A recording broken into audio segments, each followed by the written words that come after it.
Right. Morning. We're on Daf Nun in Avodah Zarah. It's 50A. We're starting, of course. Welcome, everyone. I know someone asked me about why I wear a Bekisha every day. So today I wore Rebbe Sherekel because I went to a more Hamish place to daven. Usually when I'm working, I'm not in such a Hamish place, so I can get away with dressing how I want.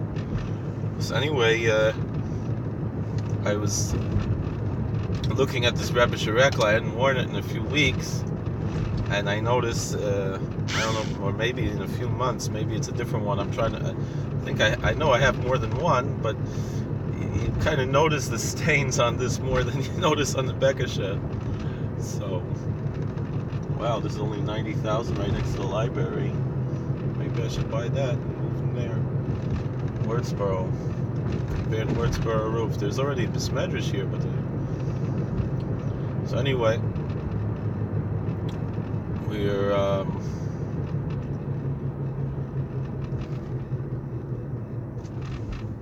looking at here where it says Mukuravos Nami de Iklamema Mine Nafal. We're talking about stones that were thrown at Marcolis.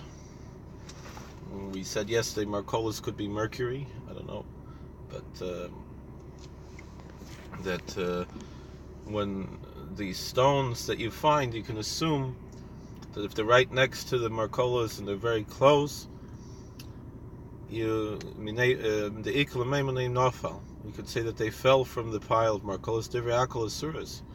So now everyone agrees that they're not you can't have benefit. They're considered idolatrous. Kipligi b'merchakos. The only argument is with the stones that are not so close, that are far away. The thing is, the Mishnah spoke about, it taught that you find stones on the side of Marcolis.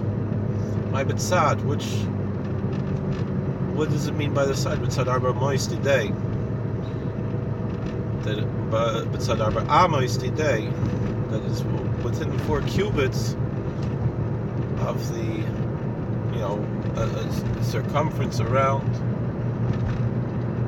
4 cubits in any direction around from the Marcolis will be considered that it's on its side. It's on the side of Marcolis.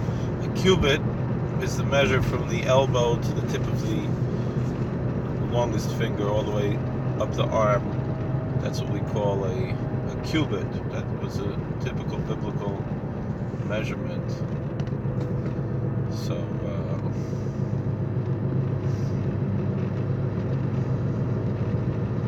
Bishmol Savar, Bishmol held Ois Marcolis Kodom, it's on Marcolis Kodom.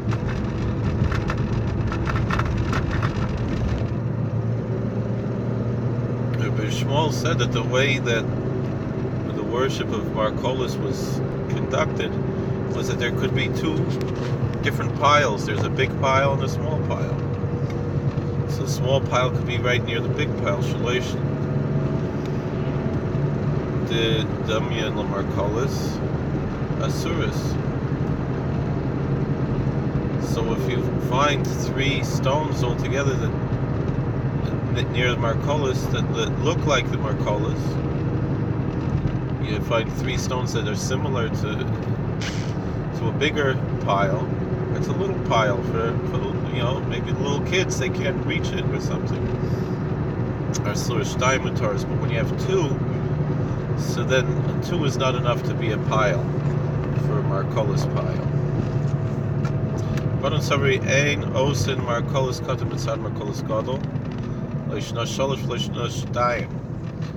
the rabbis say that there is no such custom of making a small Marcolis next to a big Marcolis. And so there's no difference whether you have 2 or 3 stones. If you see them together with it, they look like it's from one pile, then they are prohibited, even if it's only 2. And if you don't see them together, even if it's 3 stones, you're permitted to have used from those stones. Even 3 stones, as long as they're not right next to the big pile, the Markolis pile. Amar Mar, Yedu Shanashim Menu Dereakol Asuras. So the master said, we said this to Rabbi Yochanan, that when you know that it fell off from the pile, everyone agrees that they're prohibited. Minhu. So we can argue on this. Avodah Shanashim and Markolis, Nirasima Asuras, Shein Nirasima Mutaras. We have a brisa that says that when we're discussing,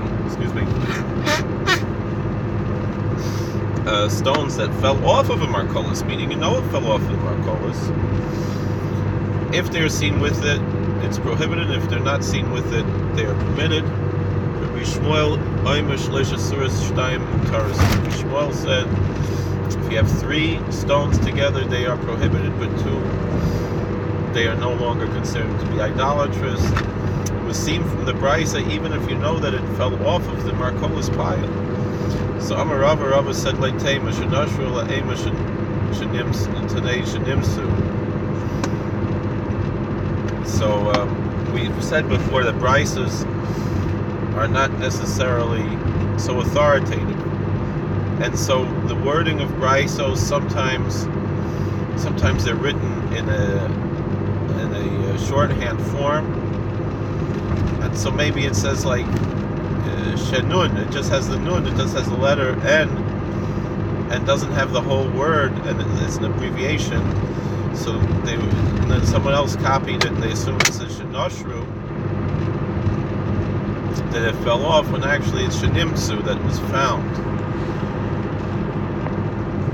V'sava Rabbi Yishmael shtayim l'taris.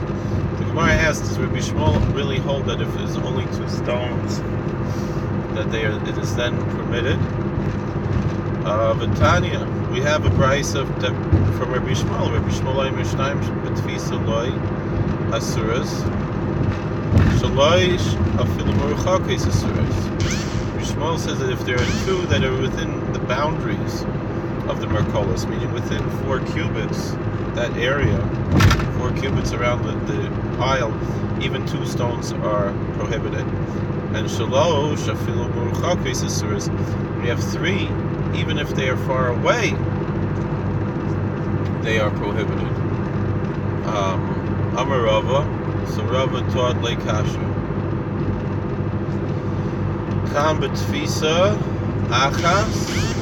One is where it's all one continual boundary of the area of the Markolis. Kan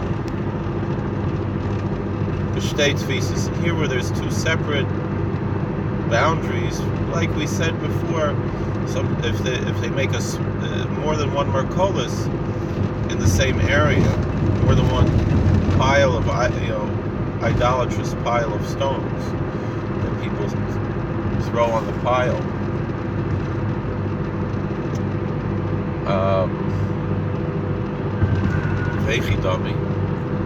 So what are we talking about here?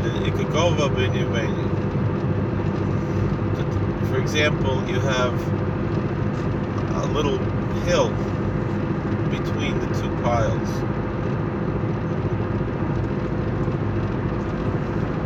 Then it's clear that it's not meaning you have a main pile and you have a little hill that kind of because the hill you can't see from the 3 that are together, you can't see the big pile, and so then they're totally separate. Markolis kai gafna mihavi. The question is, do they really make a Markolis like this? Do the pagans, is that the way they,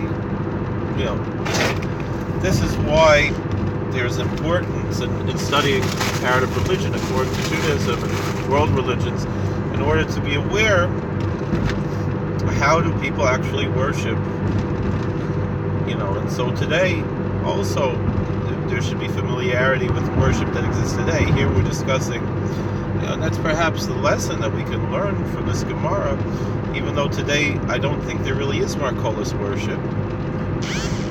This is widely gone extinct. Perhaps in small, there might be small neo-pagan groups that have reinstated these forms of worship. But it's important to be aware of how other religions operate based on this, what we see, what the religions that exist today, and also to verify whether or not these have a din of Avodah Zarah and so forth, based on what we can ascertain from Chazal, which are difficult things to discuss, but that's why difficult things to ascertain, but that's why we have Rishonim and Achronim who discuss these things more in depth and give their opinions. We can examine these various opinions. So the question is, Markolis Kaigavna Mihave, is this the way the pagans really set up a Markolis? But Tanya, we have a brisa that teaches like this: Einu hein avnei beis kulas. These are the stones of the house of Kulas, which, as we said before, Rabbeinu Tam and others said this is the actual name of Markolis, and Markolis is just a negative name that we give to kind of make fun of the idol. But the actual name is Kulas, according to some opinion, whereas other opinions say no, the Mar is part of it, that it's Mercurius, that it's Mercury.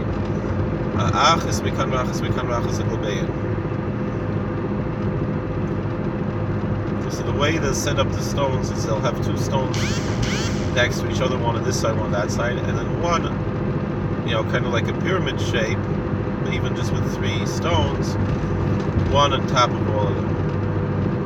Rava, so Rava teaches Kisanya he the Iker Markolis. So Rava says that is when there's a main Markolis at the beginning, and then afterwards, they throw more stones on. That's the main thing. Most people know when they're learning these Gemaras, they know about Markolis is that they throw rocks at the Markolis. Beyanai Malka Charuv Oisei Akum. Oh, Charuv. So the dynasty of King Yanai, King Janaeus, was a king during the time of the Second Temple from the Hasmonean dynasty. His whole lineage was wiped out, and it's been suggested that that's because they set up an improper government. With instead of having a king from the house of David, they had priests being kings, as they were not supposed to do. So Asu Akum Okimu Bey Markulis. So also, it wasn't just that Yanai's dynasty was wiped out, but his actual palace was destroyed. And the Greeks, or the Romans, whoever it was, I guess would have been by that time, would already be the Romans, came, and at the place where Yanai's home was, where his palace was, the Roman pagans set up a Markolis. Asu Aku Machrini Leifalchil Markolis Shaklinahu V'chifu Handrachim V'Sitrois. So then other pagans came along, and they were not Markolis worshippers, and they took these stones and that were used for Markolis and made them into roads. So Iker Rabbanan de Farshe, Iker Rabbanan Le Farshe. So some rabbis refused to walk on that road, and others said it's no problem, you're allowed to walk on the road, and they would walk on the road. So Rabbi Yochanan said, V'nan shel Kedoshim Mahalich Aleihen V'nan Nefresh Behen. He said there was a Rebbe She'enakel, a son of holy ancestry, someone who was an illustrious ancestry, illustrious yichus, a son of holy people, a certain sage who was a Rebbe She'enik. He would walk on them, and we who don't have yichus like him, should we be frummer than a Rebbe She'enik? Should we separate from them? Ma'iniun b'nanshel kedoshim. Who is this Rebbe She'enik? Who is this person with an illustrious ancestry? Rebbe Menachem and Simai. It's Rebbe Menachem, the son of Simai. But my current lay b'nanshel kedoshim. So why was he called a son of holy people?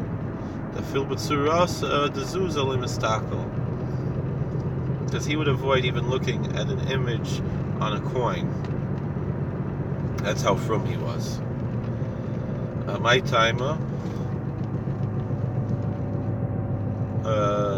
So the point is that if this guy was so frum, he wouldn't even look at coins because he didn't want to look at something idolatrous, a picture. Any pictures he wouldn't look at. And so that's how holy this guy was. Yet he would walk on the road that was made from Marcola stones. So why should we be firmer than him? So that's a good question. So then, the Man de Parish, my time in the Man de Parish. So why did those who were from, why are those who were strict, separate themselves and not walk on these roads? Zarah, they held as follows. That, remember, we said there's a difference between Avodah Zarah and Takrevis Avodah Zarah in halacha. There's a difference between an object that is worshipped itself and an object that's offered as a sacrifice to an idol, to something else that is worshipped. The object of worship can be removed from its idolatrous state. Meaning a pagan, any Gentile can come along and declare that this item is not an idol, it's not worthy of worship, and it loses its status as an idol, and therefore whatever it's made out, whatever material it's made out of, now become permitted to use.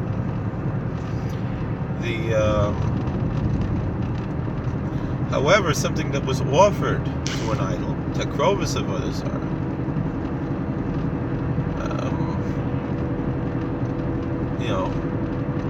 let's say, for example, an animal was offered as a sacrifice to an idol. That meat, of course, is not kosher. It's not going to be slaughtered kosher. But it's not even allowed.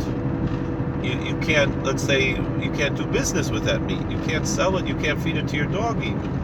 You can't have any benefit from meat that was offered as a sacrifice to an idol. And again, what we said before about the Indian wigs. If the hair is considered as sacrifice, there is a very big question as to how it could be permitted. Of course, there are different opinions. You follow your own rabbis, but in order to make a psak in this area, particularly a lenient psak, a lenient decision to permit this hair for use, you would have to be totally aware of exactly what happens in this temple and which temple it came from, because some temples, what I've heard, because there are different approaches in Hinduism, and in certain temples it is considered a sacrifice, in certain it is not. So it's also, and it's not batal takrevis avodah zarah. Even it's never nullified. Not also barov, also not. The fact that some temples do and some temples don't, unless you know exactly what's going on and you're totally aware of these situations. It's very, very thin ice. It's not an extreme practice to avoid these Indian hair wigs.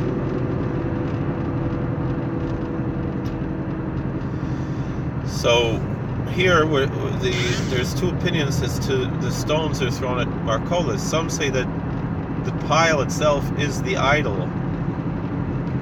and so therefore, since these other pagans came along and said this is no longer an idol, and they can turn it into a street, obviously they're not worshiping it, so then there's no issue.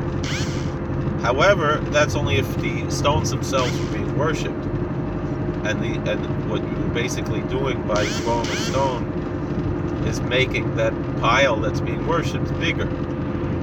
If the stones being thrown were actually a sacrifice to the Marcolis, meaning perhaps there was some other idol in the middle, and the stones are being thrown at it, or just the main, 3 stones that they set up are the idol, and the stones that are thrown are the sacrifices to the idol, so then there's no way to be mevatel it. So, Hi, Kihad Amar of Gidol Amar of Chia Bar Yosef Amarav. So we could say that's like Rav Gidol said in the name of Chia, Yosef who said in the name of Rav, and Nayin look to Kravis and Avodah Zarah she'ein la b'teila lamas.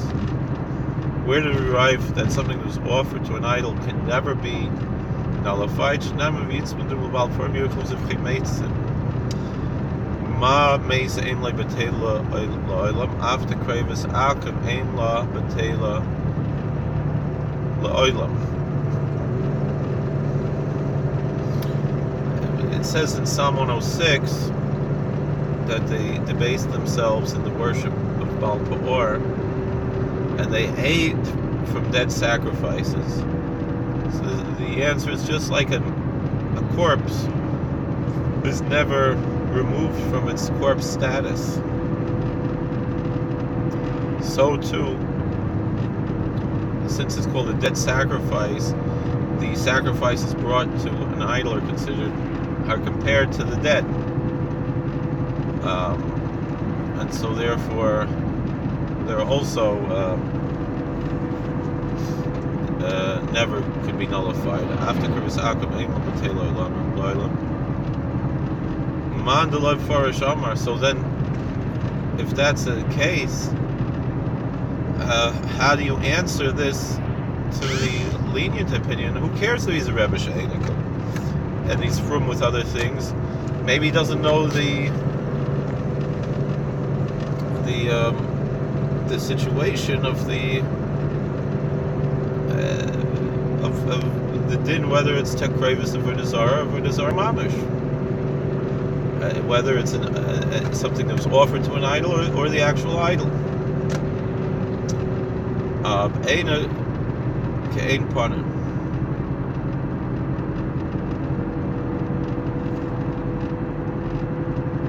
So Valeka, he says that ke'ein panim, that in order for something to be considered a sacrifice, it has to be performed in the same way that we do sacrifices in our temple. And we don't throw rocks as part of our sacrificial cult in the Jewish temple. And so therefore, a rock that was thrown at a pile of rocks cannot be considered takrovis of Avodah Zarah. It's not considered something that is offered to the idol, but rather it's something that is ancillary to the idol, perhaps part of the idol, and it could be bata. So this could be the answer for our current question with the what's it called, with the Indian hair. We do have services where someone shaves off all their hair. The Nazarite has to shave off his hair, and the hair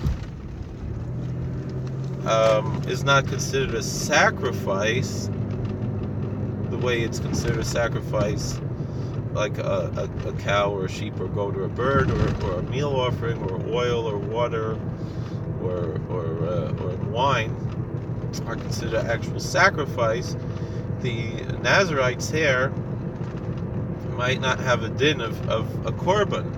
However, there is what to say that perhaps it does, because essentially the Nazarite's hair is aser bahanoah.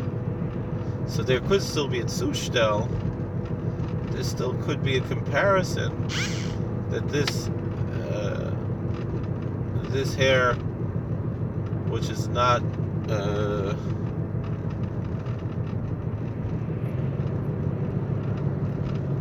which is also bahanoah, could have a din of takrovas, of korban, perhaps because of similarity. But so there's still what to discuss with Indian hair. But as far as the stones, there's nothing like that in our temple, and so therefore it wouldn't have a din of takrovas of Avodah Zarah. Amar Rav Yosef bar Abba. Rav Yosef bar Abba said, Ikla Rabba bar Yirmiyah Asrin Vasvaisi Masnisa B'Yadei. So Yosef bar Abba said that Rabba bar Yirmiyah came to our place, and he came with the following teaching in his hands. He brought this brisa with him. Akum shehevi avonim in a markolas v'chifu behen drachim etitores mutares. If a pagan took stones from markolas and used them to pave a cobblestone road,